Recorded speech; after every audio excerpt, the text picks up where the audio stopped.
Hello guys, for tonight's video magluluto ako ng adobong manok or ulam for tonight. Ayan, nakahiwa na ako ng mga lamas. Una, igisa muna natin yung bawang. Ayan. And then igisa din natin yung manok.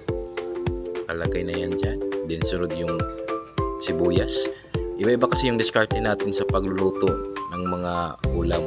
Kanya-kanyang diskarte lang yan eh. Yan luya, lagay ko na. Tapos lagyan ko na yan ng tubig na mainit. Tapos toyo. Yan.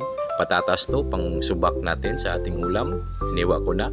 At ilagay natin yan. Yan. Kahit konting patatas lang, okay na. At saka ibang recados, yung atsal, saka kamatis. Nakadepende yan sa'yo kung anong ilagay mo. Ayan, ilagyan ko na ng pamintang dahon. Saka may pamintang liso na rin yan.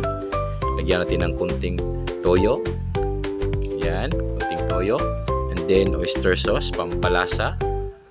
Yan, ubusin natin yan kasi sayang din. And then magic sarap. Konting palasa sa ating ulam. Tikman natin.